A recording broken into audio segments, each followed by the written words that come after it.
You have probably seen an email or an internet post about how weird and random English spelling seems to be. But what if I told you that it actually makes perfect sense?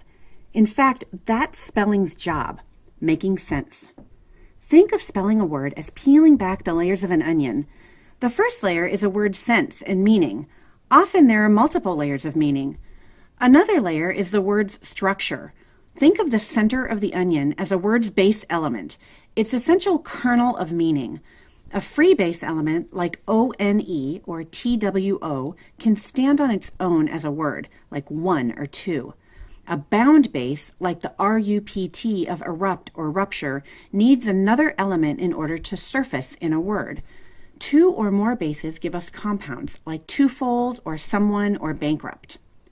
Once we figure out a word's meaningful elements, we can peel back its history to shed a little more light on why it's spelled as it is. The word to, for example, needs its W in order to mark its connection to words like twice, 12, 20, twin, and between. A word's history is another layer of the onion. With that understanding, let's investigate the word one. First, we need to check in with what it means. Unique, single, solitary. One's historical layers include its relatives only, once, 11, and even n, and any. But it's the morphological relatives, the ones that share the base O-N-E, that are really astonishing. There are the familiar ones like anyone and one track and oneself. Those are obvious. But let's take a look at some unexpected derivations of the word one. The word alone is built from the prefix al plus the base one. It's the same al prefix that we see in always, already, almighty, and almost. It means all. The word alone means all one. It was misanalyzed in the Middle Ages as having the prefix a, like in asleep and awake and around, and a new base was born, L-O-N-E, which then developed into its own family. In the word atone, we find the familiar preposition at, compounded with the base O-N-E.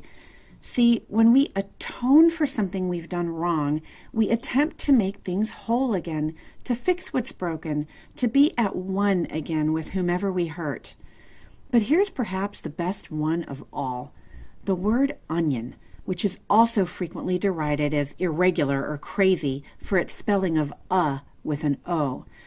But again, if we look into the word's structure and its history, it's a mystery no more. When we look at the roots of an onion, we learn that it is written as O-N-E plus I-O-N, the same suffix we find in tension, action, union, and thousands of other words in English. Unlike the many cloves and a head of garlic, an onion has a single bulb. It is marked by the state or condition of oneness. Like an onion, English is one single writing system shared across time and space. Its structure and its history have many layers, and peeling them apart can really add flavor to our language and spice up our understanding. See, spelling is never just about spelling, but about how written words make sense. It's almost enough to make you want to cry.